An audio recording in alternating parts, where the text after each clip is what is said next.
द्वैपायनो विरह का तरया जुहाव पुत्रेति तन्मयतया तरवोभिनय दुस्तम सर्वभूत हृदयं मुनिमानतोऽस्मि। सुखदेव जी महाराज जिन्होंने जन्म लेते ही आगे आपको सुखदेव जी के जन्म की बहुत सुंदर कथा मिलेगी और हो सकता है कि इस काशिमपुरी में, काशिमपुरी है या काशिमपुर है, यहां शायद पहली बार मिले आपको। शायद आप लोग ईमानदारी से बता देना कि हाँ सुखदेव जी का जन्म ऐसा यहां किसी प्रांगण में सुनने को मिला। ऐसे वीतरागी हैं सुखदेव जी महाराज, जन्म लेते ही जिन्होंने संन्यास धारण कर लिया और जैसे ही श्री हरि के कहने से गर्भवास को परित्याग करके सीधे वन की ओर चल दिए।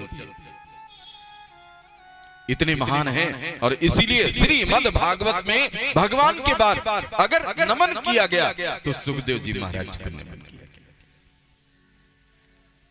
ऐसे वेद व्यास जी जिनके पुत्र हैं पीछे पीछे चले, पुत्र कहां जा रहे हो, बेटा कहां जा रहे हो?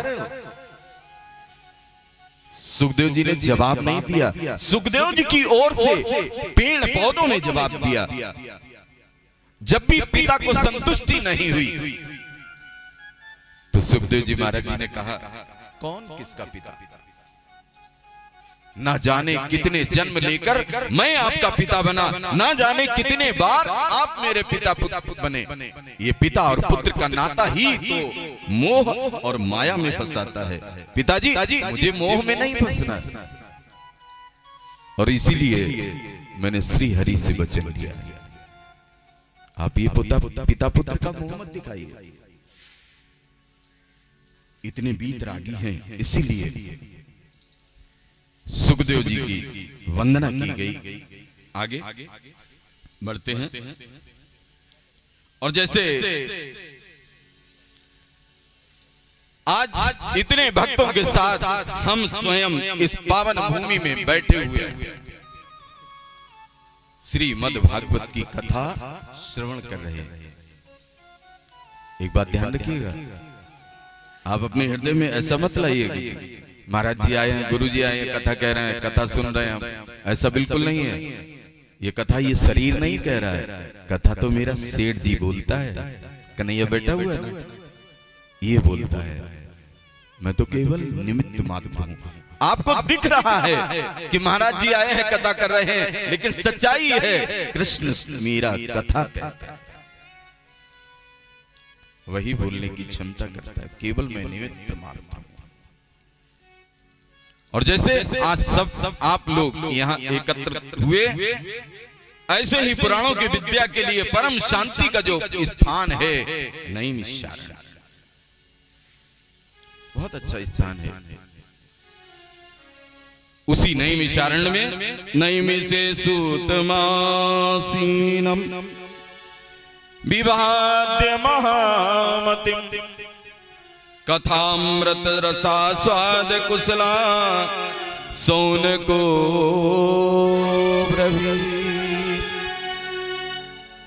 आइए।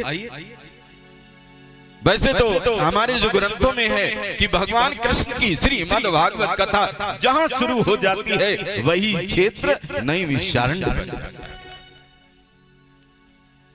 केवल महसूस करने की बात है कि आप 7 दिन कथा सुनेंगे, आपको ये स्थान नैमिषारण्य लगता है या नहीं, ये आपके अंदर की बात है। और अगर मुझे देखें तो अभी केवल 1 घंटा भी नहीं हुआ बोलते हुए, लेकिन मस्ती सवार होने लगी अपने यहाँ, क्योंकि मेरा कन्हैया कथा कह रहा है, सुनने में मस्ती चढ़ती है।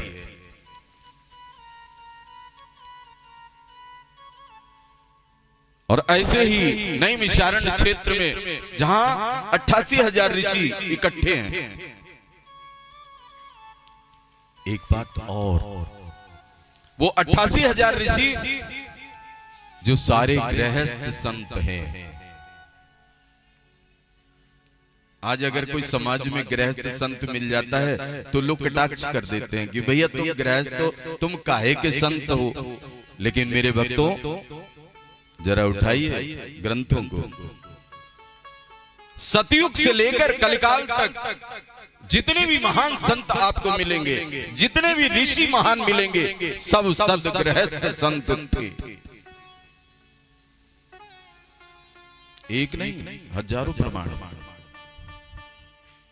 ब्रह्म वैवर्त, विष्णु पुराण, नारद पुराण, भागवत जी तो अपने में उसको पुराण कहें क्या कहें, क्योंकि अभी तो शुरुआत है। ये महात्मा की कथा चल रही है, धीरे धीरे बढ़ते जाएंगे और जब तक 10वें स्कंद में पहुंचेंगे जहां ठाकुर जी का प्राकट्य हुआ, फिर तो इस कथा में रसगुल्ले ही रसगुल्ले हैं, जितना खा सको खाए चलो। यह आनंद है। अब इतने बड़े बड़े संत जिनकी बड़ी बड़ी लंबी उम्र, कई संत तो वहां ऐसे बैठे हैं 88,000 ऋषियों में जिनके जीवन में कई चतुर्युगियां निकल गई।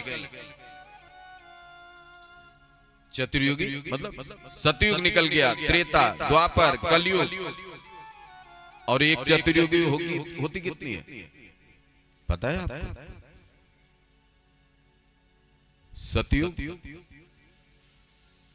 त्रेता, द्वापर, कलयुग, ये क्रम है। और किस वक्त को पता है कि एक चतुर्युगी की गणना क्या है?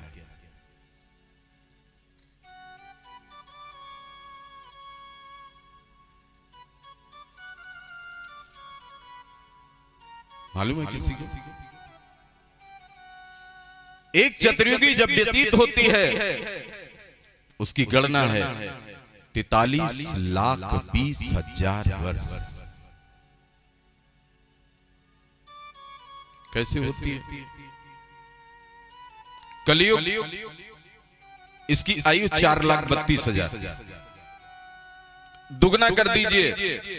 द्वापर 8,64,000, तिगना कर दीजिए। त्रेता 12,96,000 वर्ष। ये आयु है युगों की।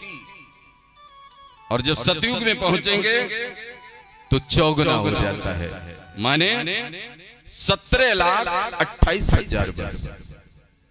और इसीलिए एक चतुर्युगी, इसको आप काउंटिंग करेंगे तो पूरी हो जाएगी 43,20,000 वर्ष। और ऐसे ऐसे संत हैं जिन्होंने अपने जीवन में एक चतुर्युगी नहीं, कई चतुर्युगां देखी, क्योंकि तप में बहुत बल होता है। आपकी कुंडली में लिखा है कि आपके आयु 80 वर्ष है, लेकिन अगर आपके जीवन में तप है, ब्रह्मचर्य का पालन है, तो वही आयु आप 80 से 100 वर्ष तक ले जा सकते हैं। तप का बहुत महत्व है।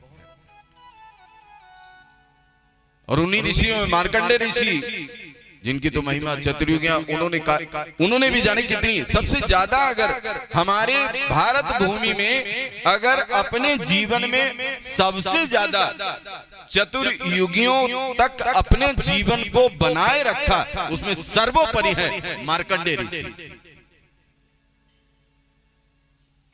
अब सोचिए आप कि 43,20,000 वर्ष तक जीवन उन्होंने एक चतुर्युगी में भी जिया। अगर कई हो गई तो कितना हो गया?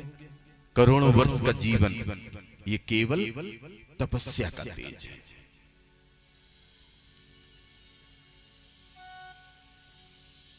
ये ऐसे ऋषि हैं, मार्कंडेय ऋषि, वशिष्ठ जी, भरद्वाज ऋषि। भरद्वाज ऋषि की महिमा अगर आप देखें रामचरितमानस में नहीं मिलेगी आपको, वाल्मीकि रामायण में क्या विशेष महिमा है। वही भरद्वाज जी भरद्वाज ऋषि बसहि प्रयाग। ज्यादा दूर नहीं है आपके लखनऊ से। तो इतने सुंदर संत सभी बैठे हैं। उन्हीं संतों की मंडली में सूत जी का आगमन हुआ। अब देखिए कि इतने उम्रदार संत बैठे हैं, सोच रहे हैं सुंदर कुछ सुनने को मिले। सूत जी का आगमन हुआ। सूत जी जिनकी आयु केवल 20 वर्ष है, और जैसे ही सूत जी महाराज उस भरी सभा में पधारे तो सारे संत उठकर उनका सम्मान करने लगे। कथा प्रारंभ हो गई है, ध्यान दीजिएगा नैमिषारण्य से। और यहां नर्मदेश्वर महादेव बाबा मंडावीर के प्रांगण में। मैं तो इतना ही जानता हूं कि बाबा ने बुलाया कि आओ श्री हरि की कथा मुझे सुनाओ। बैठे ऋषि, सूत जी आए। अब जैसे सूत जी ने देखा कि इतने बड़ी बड़ी उम्र के संत ये हमारा सम्मान कर रहे, बोले ये सब आप क्या कर रहे हैं? मेरा इतना आदर सत्कार क्यों? मुझे अच्छा नहीं लग रहा, क्योंकि मैं तो आपसे उम्र में बहुत छोटा हूं। सारे ऋषियों ने कहा अरे आप छोटे हैं तो क्या हुआ, क्योंकि शास्त्र कहता है धन वृद्धा बल वृद्धा आयु वृद्धा तथैव च ते सर्वेपि ज्ञान वृद्धाश्च किंकिरा सिंह किंकिरा। कोई धन में बड़ा होता है, कोई बल में बड़ा होता है, परंतु सूत जी महाराज जी बड़े तो वही होते हैं जो ज्ञान में बड़े होते हैं, प्रेम में बड़े होते हैं, भगवत भक्ति में बड़े होते हैं। बड़े तो वही हो जाते हैं। लेकिन कलयुग का प्रभाव है कि जिसके पास आज संसार में सबसे ज्यादा अधिक धन होता है उसी को लोग बड़ा मानते हैं। लेकिन आप जरा संतों की मंडली को देखें, उन्होंने क्यों कहा? क्योंकि संतों को धन वाले बड़पन से कोई फायदा थोड़ी ना है। एक धनवान व्यक्ति आपको वो चीज नहीं बता पाएगा जो आपको एक संत बता देगा। इसलिए संत बड़े। अज्ञान ध्वांत विध्वंस कोटि सूर्य संप्रभा सूताख्याय कथा सारम मर्म कर्ण रसायनम। हे सूत जी महाराज, ये अज्ञान रूपी अंधकार जो मनुष्य के अंदर बैठ चुका है, अज्ञान रूपी अंधकार, उसे दूर करने में तो आप करोड़ों सूर्यों के समान, और आप अपने को छोटा कहते हैं। अरे आप हमें कोई ऐसी सुंदर कथा जिससे संसार के लोगों के कष्ट की निवृत्ति हो जाए। आज अगर कोई संत के पास जाएगा तो सिर्फ अपने कष्ट की बात करेगा, लेकिन 88,000 ऋषि जिन्हें शौनकादिक ऋषि कहते हैं, उन्होंने एक ही प्रश्न किया कि आज मुझे कोई ऐसा आप शाश्वत मुझे कथा सुनाए जिससे संसार के कष्टों की निवृत्ति हो जाए। सूत जी महाराज शौनकादिक ऋषियों के प्रश्न को सुनकर बहुत प्रसन्न हो गए। संतों के पास जाकर, शास्त्र कहता है संतों के पास जाकर कभी ये मत पूछो कि मैं धनवान कब बनूंगा, मैं पुत्रवान कब बनूंगा। संतों के पास जाकर केवल एक चीज मांगना चाहिए कि हे संत भगवान, आप मुझ पर कृपा कर ऐसा बताएं, वो साधन बताएं जिससे मुझे कृष्ण की प्राप्ति हो जाए, कृष्ण के चरणों में मेरी प्रीति हो जाए। क्योंकि शास्त्र कहता है अन्न का कण और संतों का क्षण कभी किसी को बर्बाद नहीं करना चाहिए। बोली गोविंद भगवान की जय। हरि मेरो राधा रमण गिरधारी, ओ मेरो राधा रमण गिरधारी, गिरधारी श्याम बनवारी। मेरो राधा रमण गिरधारी, गिरधारी श्याम बनवारी। ओ गिरधारी श्याम बनवारी, गिरधारी श्याम बनवारी। ओ गिरधारी श्याम बनवारी, गिरधारी श्याम बनवारी। ओ मेरो राधा राधे मेरो राधा जय हो। मेरो राधा रमण गिरधारी, श्री राधे गिरधारी श्याम बनवारी। मेरो राधा रमण गिरधारी, गिरधारी श्याम बनवारी। हरि बोल।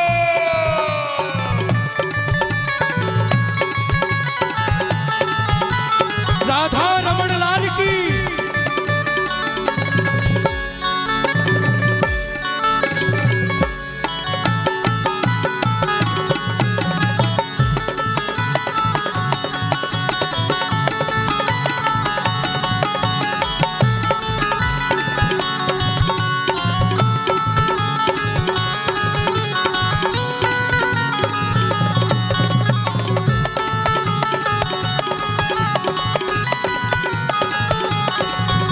गिरधारी श्याम बनवारी, गिरधारी श्याम बनवारी। एक मिनट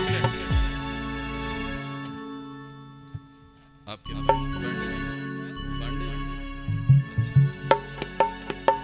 वैसे आप लोगों को कीर्तन नहीं करना चाहिए,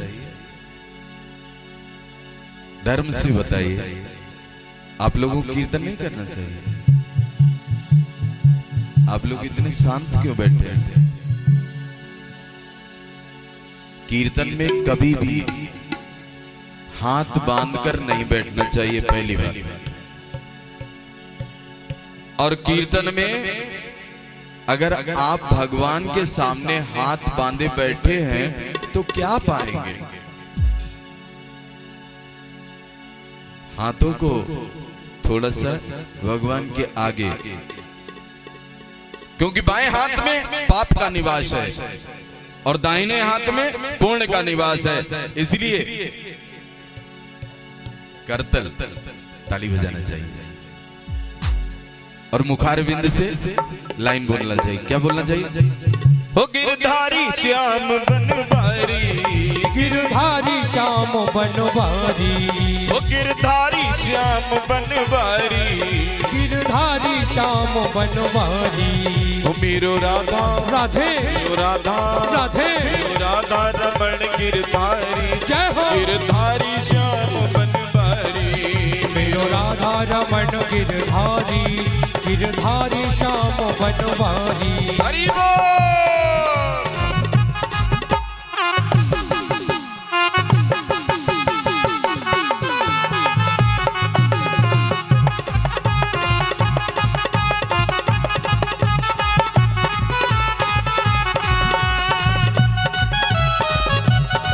दोनों हाथ ऊपर करके और मीठी मीठी ताली के साथ।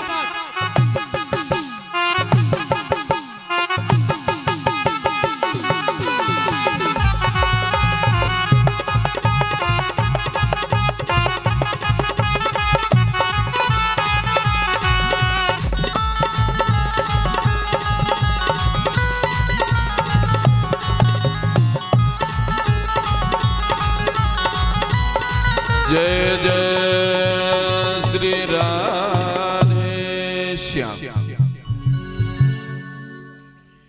नहीं कश्चित् क्षणमपि जातु तुष्टत्य कर्म कृता, कार्यते रैवशा कर्म गुणै स्वाभाविकैर्बला। संसार के मनुष्यों की बहुत बड़ी एक कमी है कि वो चिंता ज्यादा करते हैं। अच्छा बताइए, सही बात है या नहीं? संसार के लोग चिंता ज्यादा करते हैं। अच्छा, आप में से कौन बिल्कुल चिंता नहीं करता है? वो हाथ उठाए जो बिल्कुल कभी चिंता ही नहीं करता। अब बताओ, सभी लोग लेकिन सोचने की बात यह है, चिंता चिता से बढ़कर है। ध्यान दीजिएगा, चिंता करने वालों के लिए 2 लाइनें दे रहा हूं। चिंता चिता से बढ़कर है, जो जीते जी खा जाती है, मुर्दे को चिता जलाती है, जिंदा को चिंता खाती है। इसलिए क्या करना चाहिए? चिंता मत करो, चिंतन को बढ़ाओ। जब जीवन में चिंता ज्यादा आ जाए तो चिंतन में भगवान कृष्ण को लाओ। प्रभु, मेरी चिंता इस कारण बस बढ़ी हुई है, आप मेरी इस चिंता को कैसे दूर करेंगे? चिंतन कीजिए, चिंता मत कीजिए। और अभी आपने देखा कि मैंने कहा कि कौन, इतनी माताएं बहनें बैठी हैं, कौन ऐसा है जिसको कभी चिंता ही नहीं होती? किसी ने भी हाथ नहीं उठाया, क्योंकि सबके हृदय में कुछ न कुछ चिंता है। तो माता और बहनों, क्या करना है? आज से चिंता की जगह चिंतन जोड़ दीजिए। चिंतन क्या? आपके जो भी इष्ट हैं, आप चाहे राम जी को प्रेम करती हैं, चाहे कृष्ण भगवान को प्रेम करती हैं, चाहे माता रानी से प्रेम करती हैं, अरे अपना चिंतन राधा रानी से बढ़ाइए, मां जगदम्बा से बढ़ाइए। और जितना उनका चिंतन करेंगी, आपकी चिंता अपने आप दूर होती चली जाएगी। एवं विनिमये जाते सुधाराज्ञा प्रपीयताम्, प्रपश्यामो वयं सर्वे श्रीमद्भागवतामृतम्। सूत जी महाराज कहते हैं कि श्रीमद् भागवत की कथा देवताओं को भी दुर्लभ है। और जब सूत जी महाराज नैमिषारण्य में कथा सुना रहे थे, देवताओं को पता लगा, देवता लोग पहुंच गए सुखदेव जी महाराज जी के पास, क्योंकि सुखदेव जी महाराज जी ने राजा परीक्षित को कथा सुनाई है, सूत जी महाराज ने शौनकादिक ऋषियों को कथा सुनाई है, ब्रह्मा जी ने नारद भगवान को सुनाई है, नारद भगवान ने वेद व्यास जी को सुनाई है।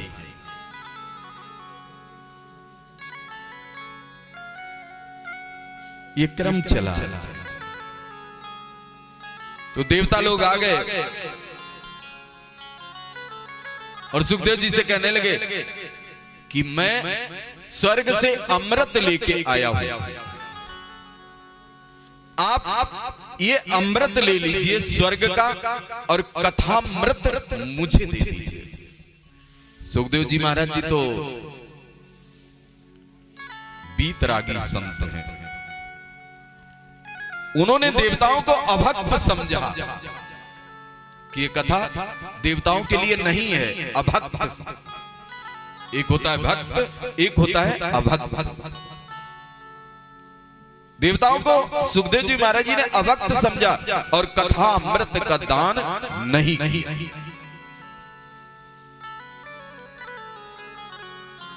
देवताओं को बड़ा बुरा लगा। सुखदेव जी महाराज जी ने उन्हें समझाया कि तुम्हारे ये अमृत का पान करने के बाद भी अगर प्राणी जाएगा फिर भी गिरेगा, लेकिन कथामृत का पान करने वाला व्यक्ति, उसका तो आवागमन ही छूट जाता। ये बार बार का पुनरपि जन्मम पुनरपि मरणम पुनरपि जननी जठरे शयनम, बार बार जन्म लेना, बार बार मरना, बार बार मां का गर्भवास करना, जो निरंतर अपने जीवन में कथामृत का पान करता रहता है, उसका ये गर्भवास का चक्कर छूट जाता है। और सुखदेव जी जानते थे कि ये देवता लोग बहुत स्वार्थी हैं, इसलिए अभक्त समझकर उनको कथा का दान नहीं दिया। सुखदेव जी महाराज जी ने कहा कि कहां ये कथामृत और कहां ये तुम्हारा स्वर्ग का अमृत, इसकी कोई बराबरी नहीं है। देवताओं को बुरा लगा, ब्रह्मा जी के पास पहुंच गए। ब्रह्मलोक में ब्रह्मा जी ने देखा कि हमारे द्वार पर सारे देवता, कहिए आप लोग कैसे आए? बोले अरे सुखदेव जी महाराज जी ने इस स्वर्ग के अमृत की बिल्कुल अपमान किया, उसके साथ मेरा भी अपमान किया। ये अमृत इसको इतना नीचा कह दिया, श्रीमद् भागवत कथामृत को कितना ऊंचा बना दिया। ऐसा क्यों? ब्रह्मा जी आए, तराजू ले आए और तराजू लगाई, संसार के जितने भी साधन थे एक पलड़े पर रख दिए और दूसरे पलड़े पर केवल श्रीमद् भागवत को विराजमान कर दिया।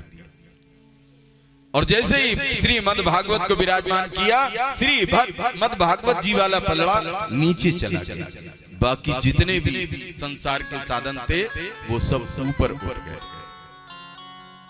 क्यों?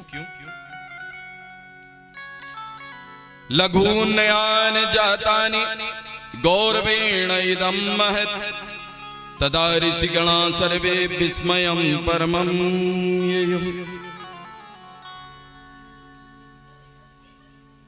युक्ता वही है जिसमें ज्ञान होती है, जिसमें भजन होता है। देवताओं से कहा कि ये भागवत कोई पोथी नहीं है,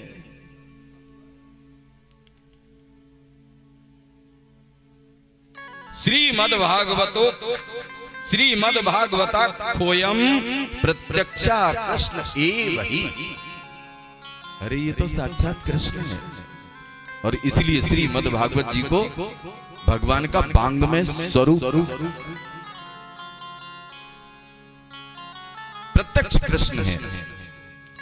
भागवत जी की सत्ता को जो जान लेता है वो कभी भी भागवत को छोड़ नहीं सकता। भागवत सुनना अलग बात है, लेकिन भागवत को उतारना ये एक महा अलग बात है। हमें कोशिश ये करनी चाहिए कि भागवत सुनने की बजाय हम भागवत जी को उतारें, क्योंकि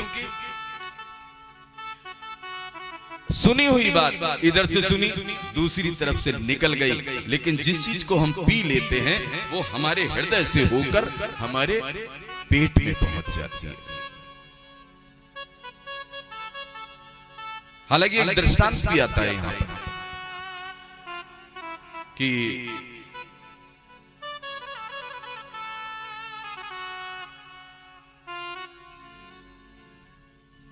ये इधर से उधर निकल जाना, पी लेना, ये क्यों कहा? साक्षात कृष्ण स्वरूप है श्रीमद् भागवत। और सूत जी महाराज जी कहते हैं कि नारद जी ने तो जन जन में इसका प्रचार करने के लिए अपने पिता ब्रह्मा जी से कथा सुनी, और ब्रह्मा जी ने, जैसा मैंने आपको बताया, आगे बढ़ाई नारद जी के द्वारा।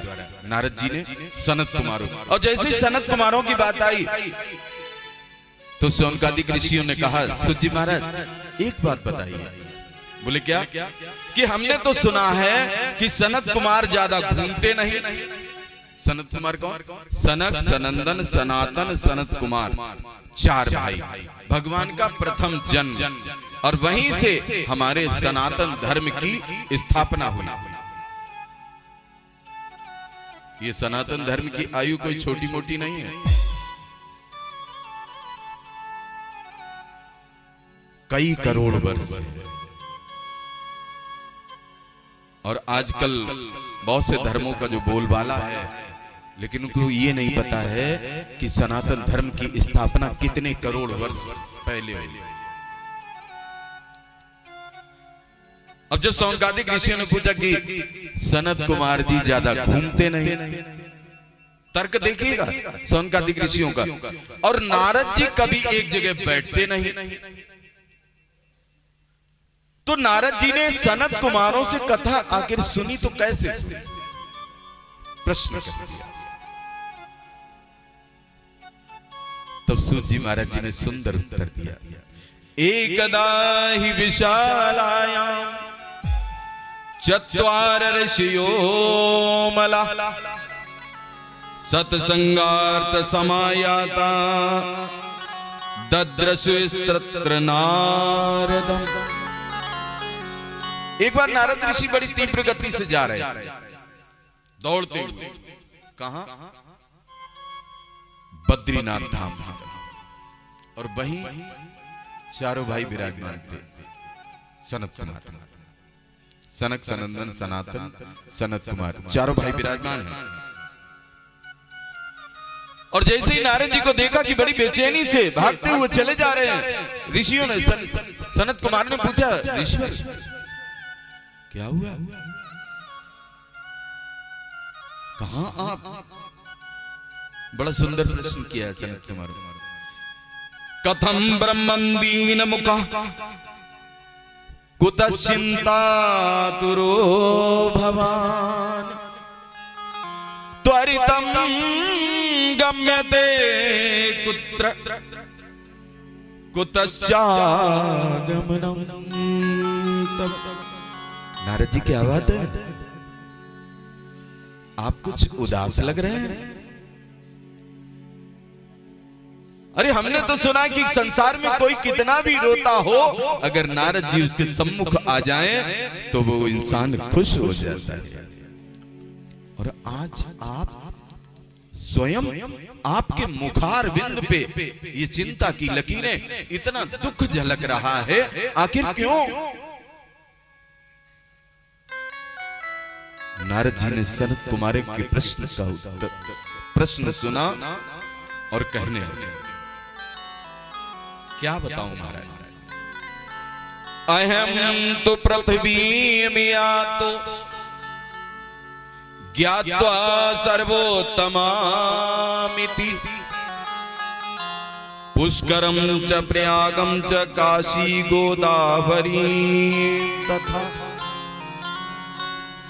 हरिक्षेत्रम